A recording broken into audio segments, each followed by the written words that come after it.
Do you love books? Do you wish you could hear some insights straight from the author themselves? Join Sam Hankin, your host, as he interviews top-selling book authors and dives into interesting and unforgettable discussions here at the Avid Reader. Hi, everyone. Welcome to another edition of the Avid Reader, brought to you by Wellington Square Bookshop. Our guest today is Victoria Schwab, known to most of you as V.E. Schwab. The last time Victoria and I spoke was in 2020, which is amazing, when we chatted about her bestseller, The Invisible Life of Addie LaRue. She's also authored The Villain Stories, The Shadows of Magic, the Threads of Power series, and she's Victoria in her kids series.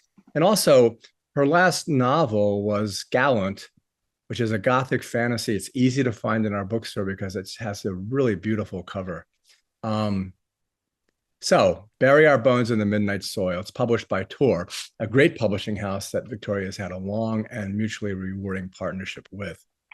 So, when we think about vampires, we go back to the very late 1800s with Bram Stoker's Dracula. And then if we jump forward, we can go to Anne Rice and her series, starting with The Interview with the Vampire.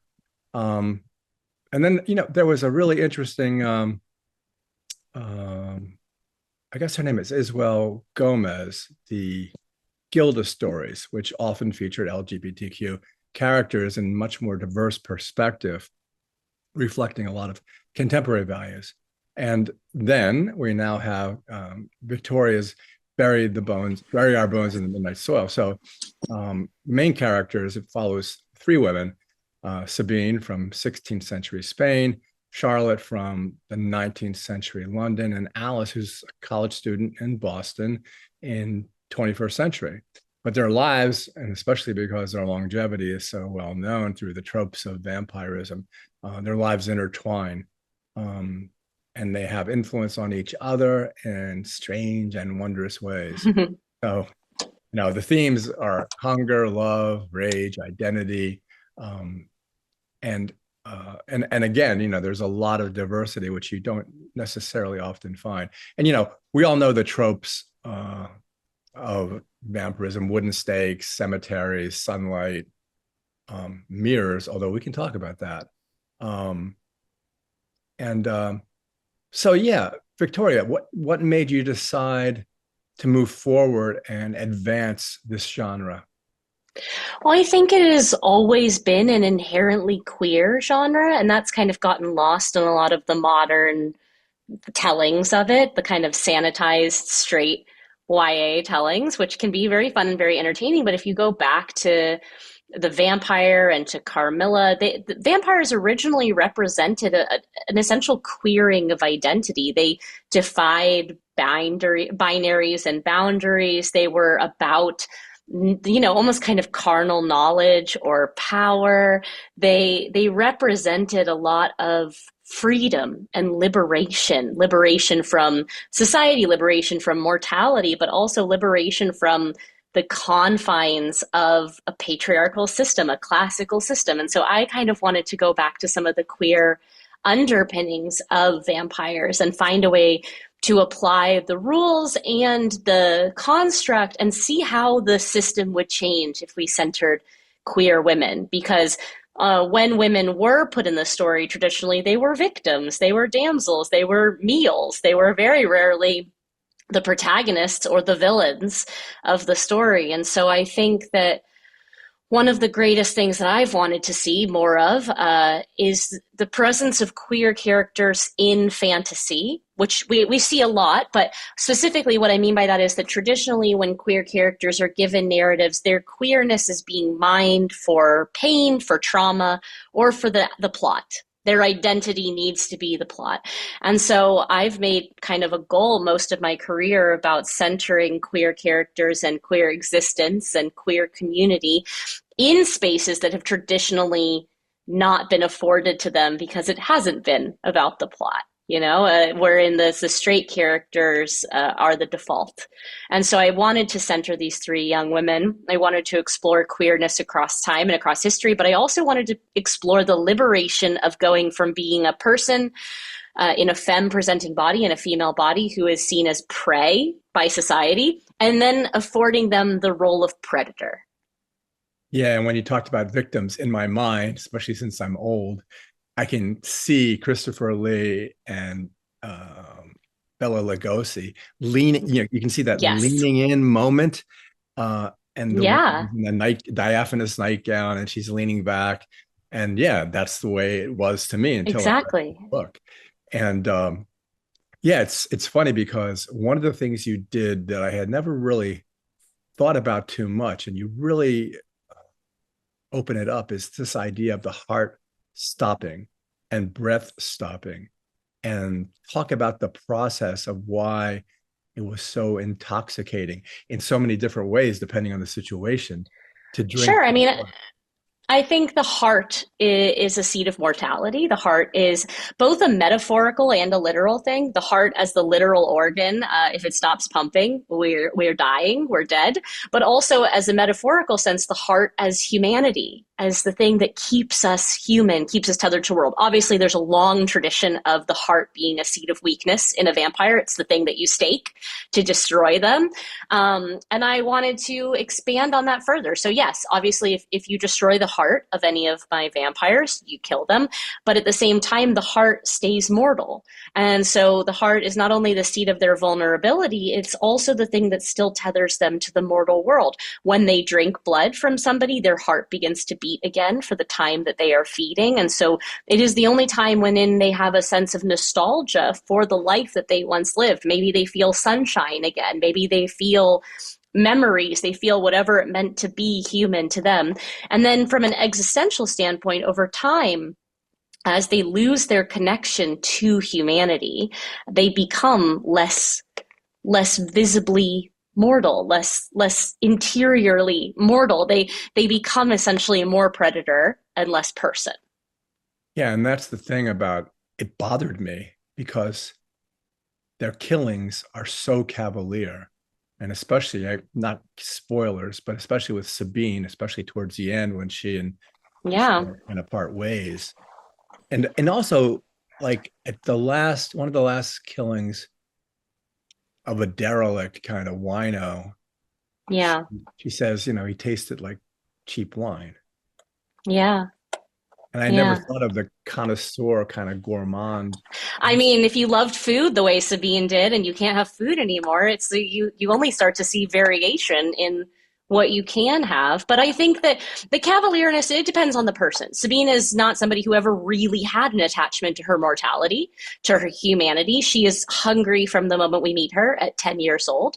And it is a self-interested hunger that I think defines a lot of her human life as well as her immortal life. But I would say that nothing Charlotte does is cavalier in terms of killing, and nothing Alice does is cavalier in terms of killing. They're very aware of what they're doing.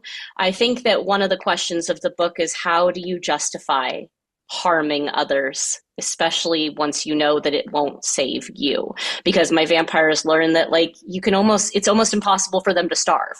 So if they know that it's not essential to feed often, but they feel the hunger continuously, then what they're doing is slaking their own comfort more than their own thirst. And how do we maintain a sense of our own identity as protagonists instead of villains, knowing that about ourselves? It's funny because I'm saying this kind of tongue in cheek, but as an old white heterosexual male, I just realized in this book that I'm a horrible person.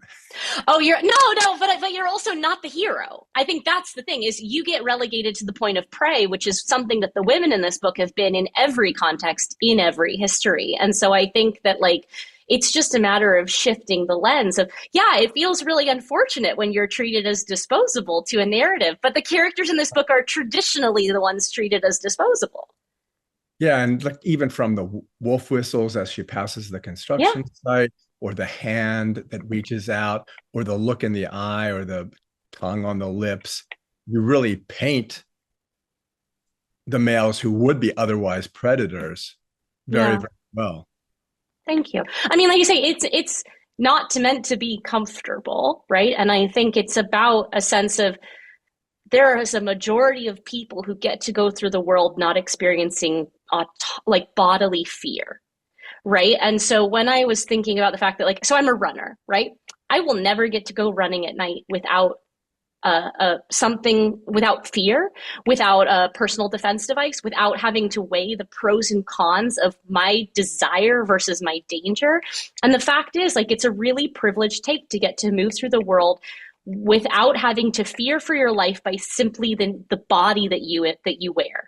And so what I wanted to do was explore for these three young women at various times of history, all the way from the 1500s to 2019. Each one of them has been trained by society to believe that they are inherently in danger, that they are inherently an object of somebody else's will and whim. They lack autonomy and they lack freedom in that way, because it's not freedom if you have to move through the world in constant fear. And so what I wanted to explore was vampirism as a kind of liberation for them, because the moment that Alice, you're talking about in the book, that Alice kills that man, there is a moment when she kind of entraps him where she puts herself in danger and immediately feels fear, and then has the radical realization that she never has to be afraid again, that he has to be afraid now.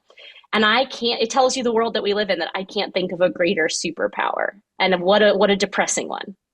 Yeah, and you can see their strength in two different ways. One is like when she grabs a piece of wood and it begins to splinter under her grasp. Mm-hmm. That door the metal is dented. But also it's the gaze. You can how a man, just like men are supposed to do with women, you can exactly simply by staring at him. Yeah. Exactly. And it's really nice to hear your take, because obviously, like, I have gotten to hear from a lot of readers who see themselves more at the center of this story. And you're right. Like, the men in this book are on the whole not cast in a very positive light, but they're also the men. It's not men with a capital M. It's the men that these young women are interacting with at different points in their life. And also, ironically, the biggest love story in the book, the purest love story in the book, is Matteo and Alessandro, is a male love story. Yeah. Yeah, and that's the other part of the book that's puzzling, but at the same time, both challenging and understandable, is when you decide, and the moment you decide you are not going to end the person's life, you're going to make the person's, and you say it, being feels that way, life. Now you're alive. Well, I mean, so often we don't really control what happens to us in life, not everything. We're all going to be faced with things that aren't our choice, but it is on us as people to figure out how to live through it, right? So change happens to us sometimes in ways we can't predict or can't desire. Sickness happens to us, loss happens to us, and we have to find ways to live on. And so whether it's a small death, a death of a self, a death of a closeted self for a queer person, leaving a version of themselves behind, or leaving a section of their life behind, the concepts, the terms life and death in this book, it's about learning to live with your new life. So a lot of what happens with Alice in this book is not her choice, but it's about her learning to still define what her new life is. That reminds me of the tropes that I spoke of in the introduction. And a more modern vampire literature kind of changes the tropes. The one that struck me the most here, and you use it like 3 or 4 times, is the mirror, that they do see their reflection. Yeah. What made you choose that? Oh, when I'm going through any system of rules or world building, I really, I like to come at it from natural law, from order. And so I just start asking myself, does it make sense? Like, it makes sense they can't go into the day. They have traded something. They have lost something. They have gained something. It makes sense they can't eat human food anymore. It makes sense even that they couldn't step in consecrated spaces, or in my case, in spaces that already permeate with death. But then you look at some of the tropes, like can't see your reflection in a mirror, and I don't know. It just seemed a bit less grounded. And so much of my fantasy is I want it to feel really grounded in reality. I want you to end up believing that it's possible. It's one of the reasons that my books like this are set in our world and in our times, and not in a second world that you can only access through the pages of the book. I want it to feel feasible. That was something that I loved about Anne Rice, is that her monsters were just set and integrated into our time so that you could round a corner and run into them. And I want that. And so because of that, I really try to make all of the magic feel realized and structurally sound and necessary. And so that's what the kind of the law that I applied as I was building my own little set of vampiric rules. So obviously, some of them pay homage to classics and some are departures. And so I wanted to find ones that I felt were humanistically believable. And the mirror, I think it's a fun symbolism, but getting into like the physics of it, I struggle with it. And I think anytime a reader struggles with a piece of supernatural elements, it's going to pull them out of a book more than Right. into it. So I'm constantly asking, like, what, if it's more trouble than it's worth, to like start asking about reflections. I had to walk this line very carefully in Addie LaRue with memory. It's like, if it's more trouble than it's worth, we're not doing it just for the sake of aesthetics. Yeah, and the other thing is primarily the only trope that actually deals with religion and the loss of a soul is that mirror one. So Yeah. And also, it's interesting. There's a couple ones I wanted to play with, but they dealt more in the religiosity of the wielder, of the human, not of the vampire. So, one of the classic ones that I actually love is the idea of religious iconography having power to repel a vampire, like a cross or something. But the iteration that I like so much about that is that it depends on the belief of the wielder. It's not just like, across the board, religious iconography repels monsters. It's like you have to, as the wielder of it, be a believer for it to have power, because that's what gives totems power, is our belief in them. And because this book is not actually about humans, there is no context in which it comes up, right? There's no reason to explore in it, because I don't have a vampire hunter. I don't have humans in the book really adequately repelling monsters, except for one scene outside of a church. And they have other means. So sometimes rules simply weren't contextually relevant. yeah, the one scene is funny because it reminded me both of the Frankenstein scene and also in Young Frankenstein too.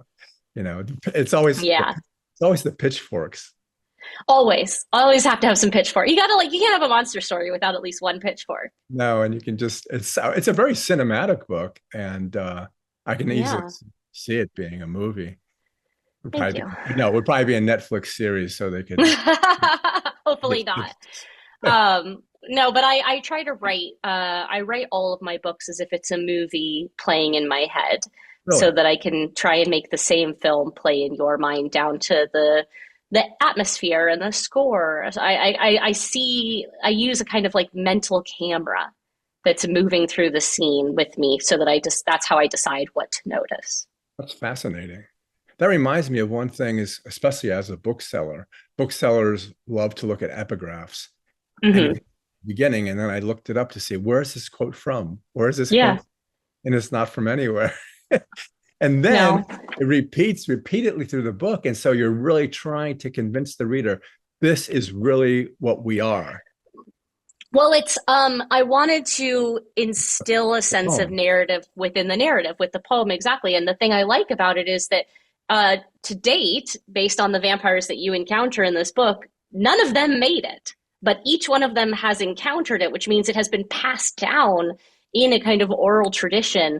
And I wanted to give them a sense of their own vocabulary. What I mean by that is that vampire is a word that comes up one time in the entire book.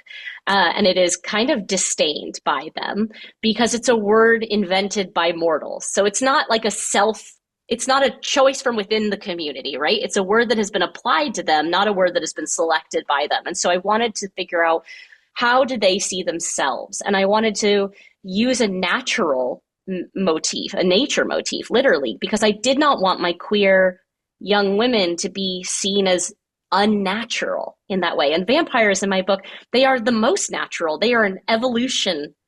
An apex predator is an evolutionary trait. And so I wanted to give the sense that they are of the world. They are of the natural order. They are just not human. it's interesting when you talk about the relationships and that it's a queer relationship for all three. Yeah. Is when you write erotic scenes, they are not graphic, but they're at the Mm-mm. same time very erotic. The closest you get is, a certain Yeah. area, Sabine and Charlotte. Yeah.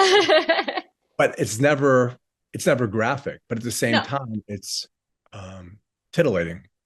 Yeah, it's meant to be. I mean, it's a hard balance to strike in a Yeah. novel, and I think that I really wanted it to feel I think there's nothing more frustrating as a queer reader when you can tell that the writer has no understanding whatsoever and they're just like pawing in the dark. It's like porn. It's like you can tell when porn is being made not for like, queer porn is out there all the time, but it's usually for a straight male audience, like lesbian porn. It's Right. fascinating. And I'm always like, whenever I see it, whenever any mention of it comes up, I'm like, this was not done by the gays. This is very clearly a straight situation. So what I didn't want it to do was feel like queer written by a straight person, which I am not. And so I wanted to find the balance of it being on page without being extremely graphic, but Yeah, it's funny. referential. When I was a kid and I was reading science fiction like Robert Heinlein and Ray Bradbury, they never got to anything other than closing the bedroom door because I don't think Yeah. any of them had any experience because they were such nerds. Yeah, it's a tricky balance, and like you say, it's a personal balance. It's one that like I definitely my publisher let me set the threshold. Like I don't think they didn't pull me back, but that was basically how comfortable I felt being, which is it's there's enough inference to what's not said explicitly, I would say. Which makes, obviously, as you know, that makes it easier for the reader in Yeah, his or her own head to take it further. exactly. Exactly. I mean, it's the same way I write fight scenes, to be honest, which is it's not about articulating every movement of every hand. It's not about dictating every single attack and parry. It's about kind of the flourish. It's about the broad stroke, if you will. It's funny because like your interviews are stacked, mine are too. And the one Hmm. after this is a book called Eaters of the Dead, and Uh-huh. it's about cannibalism and the history of, Ooh, and there's a big difference because it's, you would say it's kind of cannibalism because you're taking the vital sure. fluid, but it's Sure. not at all. It's a completely different, and it has Well, a romantic element to it. I think, yeah, I was going to say, I think the thing about story that's so fun is like you could hand the premise of Bones to another author and say, write this as pure horror. And they could write it as pure horror. And you can hand it to another author and say, write it as pure romance. Hand it to another, write it as pure fantasy. And so much of it is like it's the tone, it's the style. I wanted a book that could sit at the intersection of horror, romance, literary, and genre, right? I wanted it to be none of those things cleanly because I think so often, I'm sure you experience this as a bookseller, so often in having to pick one place to shelve a book, we do a disservice to the book because it could be shelved Oh in yeah. five different places Yep. and reach five different readers. It drives me crazy. Yeah, I want to shelve it every. I think that like categories for us should be additive, not reductive. And so I think I have a luxury of being at this place in my career where I get to be a little defiant of the shelf space. It makes your job harder, I know, but it makes me feel a little freer to say, put it wherever you want to put it. Yeah, I can't say someone comes in, where are the Schwab books? I Yeah, can't. you're like there, there, there, there. Actually, it drives I them mean, I nuts. think about this a lot because, like, so I really look up, obviously, so me and a million other people, but one of the things I look up to about Stephen King's career is that, like, where do you shelve him? Wherever you want to, because, like, nobody says, oh, that doesn't belong in general fiction. That's horror. Or that doesn't belong in general fiction. That's suspense. You're like, it's the Stephen King book. Like, let him cook, right? Let him do whatever he wants to do. We'll follow it anywhere. And it's like, I dream of the kind of just creative liberty to say, I'm going to write something that's equal parts horror and romance because guess what? Romance is terrifying, and living in this body is terrifying. And I don't think that you can have romance without horror because, I mean, the whole book is inspired by a murderous one night stand. It is literally the intersection of sex and violence. That reminds me. I got to write things down because I'll forget the next question. That reminds me is when, Sabine is completely different, even when you go back to the cherry pits. Yeah. And so like what she does is different than what anybody else does because it's like this, wait a minute, she's not supposed to do that. Yeah. And the other Sabine is like, no, stop. No, I had no idea. Yeah, no, she breaks the rules. Yes, she breaks all the rules. Yeah. But Like also, without, why not? Because the entire concept is like, okay, so so often in life, we're not entitled to what we need. And then we fight for what we need. And then the idea of fighting for what we want as well is seen as like the peak of ego. How dare we have wants as well as needs? And the thing is, for Sabine, she's like, what if I should get what I want as well as what I need? How dare a person say, oh, I want this. I don't need it, but I want it, and still feel entitled to it. Yeah. And another way that comes up, and I didn't expect it, is I'm still writing down things for the next question. I didn't expect Charlotte to end up being the person she became, because she lies and you think she's trustworthy and you think she's, I don't know, I can't say good person, but you think she's a good person. Yeah, you do. And then at the end, turns out she's not. And the one thing that's different than the tropes is that she makes a promise to Alice that something will happen. I can't give away spoilers. Yeah, don't spoil it. No, just a promise that she doesn't, it's wrong. And she to her own advantage. And that's something new. I had never heard that possibility. You know what I mean? They're not fae, they're not bound to the truth. It's just, I think one of the things that's really important to remember with this book is, as I said, each one of them is losing their humanity at a different rate. And that means that you have 3 narrators in this book of increasing unreliability. And you're given Charlotte's story, and for some reason, people think she's a reliable narrator. And I'm like, you have been told multiple times that at some point over the course of her lifetime, she is going to detach from reality and perception, and she's probably not going to realize that it's happening. Sabine knows it's happening because Sabine is so practical and pragmatic that she's not like over emoting it. She's not clouding her own judgment. So when Sabine's soul or her humanity starts to die, she sees it as a room being cleared of old furniture. She feels great. Charlotte is so convinced of her own, not innocence, but her goodness, that she can't recognize complicity. She can't recognize that, yeah, she might feel really bad about what happened on Christmas, but she still ate that whole family. Like, she still did it, right? Like, also, it's very important to remember we're getting Charlotte's story from Charlotte's perspective. Like, Charlotte's relationship with Sabine is only told from Charlotte's perspective, and that is deeply intentional because Charlotte is giving you her version of the truth, which is not the truth. It is a perspective reality. Well, the other thing about the family situation, since you brought it up, is that Charlotte is again shocked. She's shocked by what Sabine's doing, and Sabine's doing it repeatedly, and only doing it to obtain a flavor, if you will. Yeah. So she but also this is the thing about domestic abuse, right? Is like we're shocked and then we retreat into like the good and we hold on to the good and we don't leave because of the good. And then the good gets smaller and smaller and the bad gets bigger and bigger until there's a break point of violence that forces us out. Right. The reason why kids are alcoholic is because their parents were alcoholic or they beat their kids. Yeah. Because whatever happens to you when you're young, you kind of equate it with love. Exactly. It's a system. This book is about cycles. Like, the reason I jokingly call it Toxic Lesbian Vampires is because it's about the violence cycle that happens in abusive relationships, and especially within the queer community. The first person who sees you for who you really are, not as you're presenting yourself to society or as you feel forced to be, but as you really are, that person who comes into your life and offers you a hand and says, I can love you for who you are, immense amount of power. And the hope is that they use that power for good.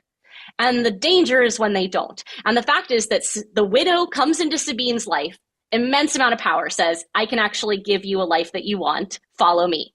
And Sabine does. Sabine then goes into Charlotte's life, says, I can give you a life that you want, follow me. And so it's about the repetition of like cycles that are not built on transparency. They're not built on absolute truth. They're built on promises.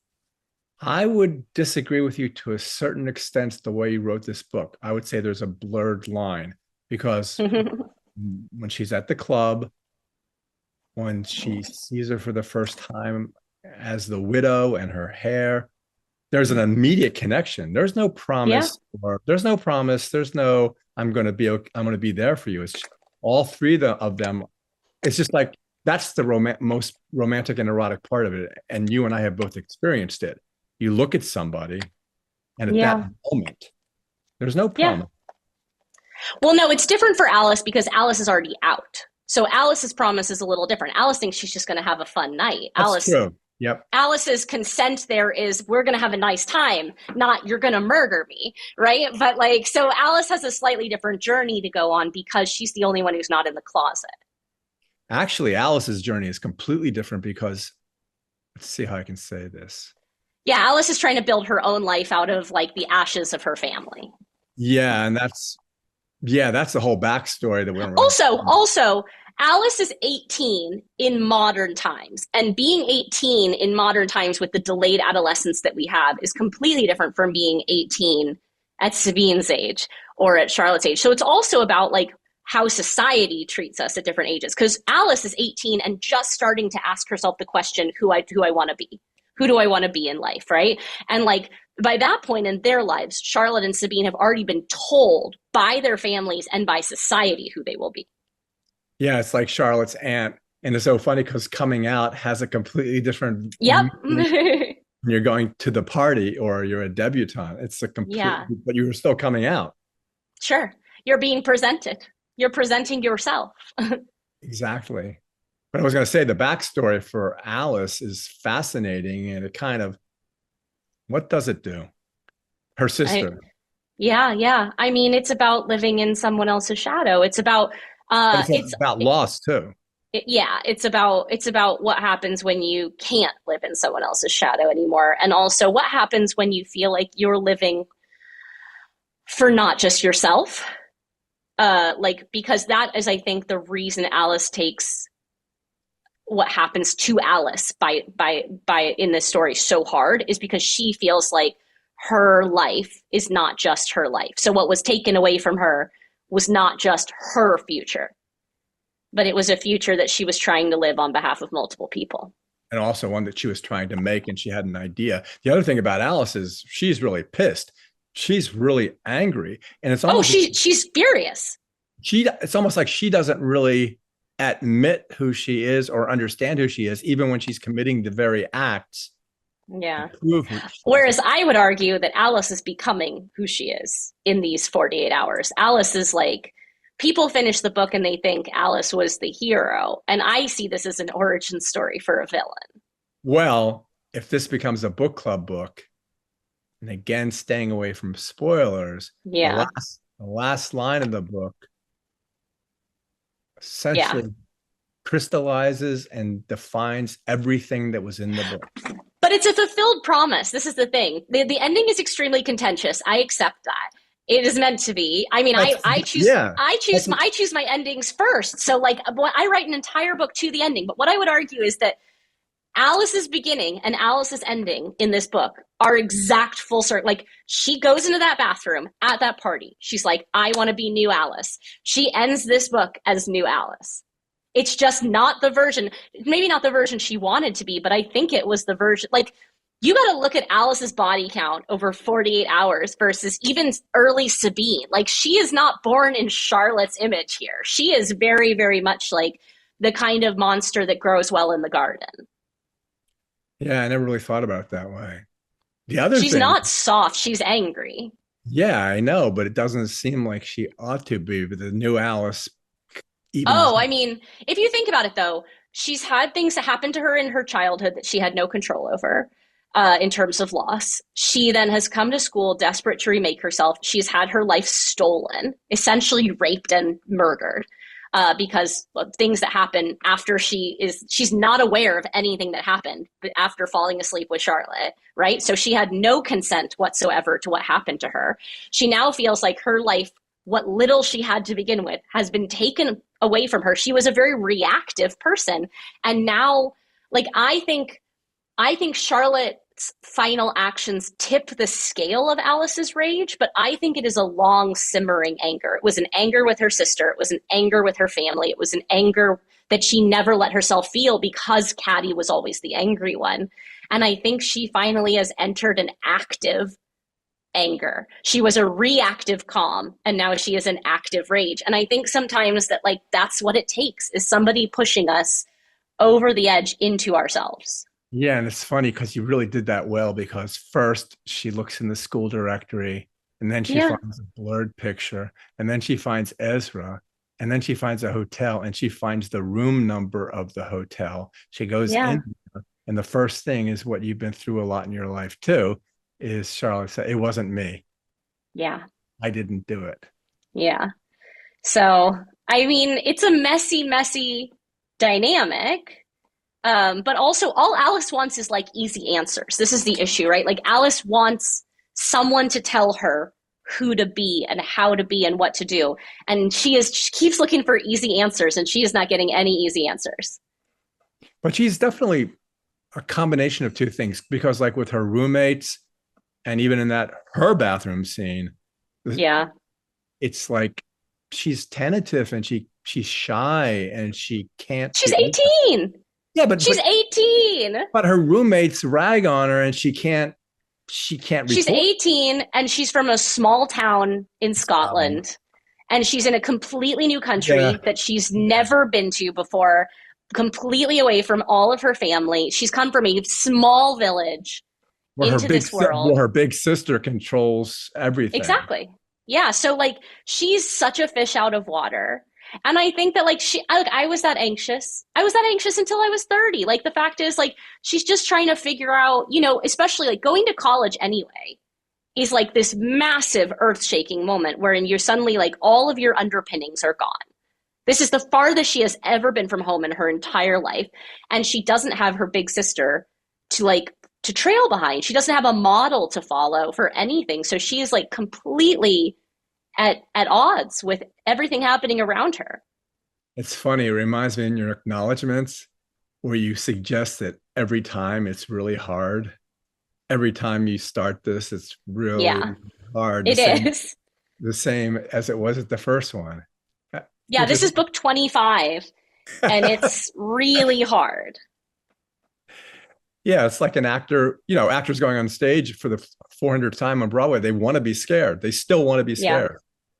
I think it's like you have to be a little scared, or I guess like I have to be a little scared.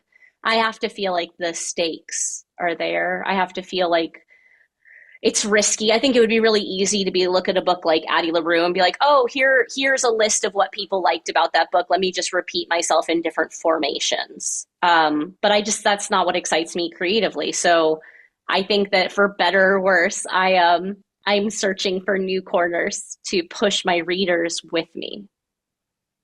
Well, so you have all these series, the kids series, the adult series. I assume you'll continue those, but like Gallant, even though it's not a one-off, Gallant was different, way different. Yeah. So I was wondering what you're doing now. You probably have like 10 things you're doing, but what's one you can tell us about? Well, I'm finishing the final book in the Vicious series will come out next year. So that will be a loop 13 years in the making. And then, yeah, I think I'm going to continue to play with format the way Gallant does. I'd like to continue playing with genre and to continue just taking chances on things. And yeah, but up next is Victorious, which is a book that has taken me roughly 8 years to write at this point. And after that, who knows? I mean, I've got probably my next 5 or 6 books Oh God. planned. Wow. Okay. They'll take me time though. When will Victorious come out so I can tell people when they buy this? Next fall. Okay. Okay. Well, let's talk then. Welcome back. I'll come back then. Okay. This was wonderful. Thank you so much. You're so welcome. Thank you. Thank you for joining us for another episode of The Avid Reader. If you liked today's episode, check out more of our content on our channel.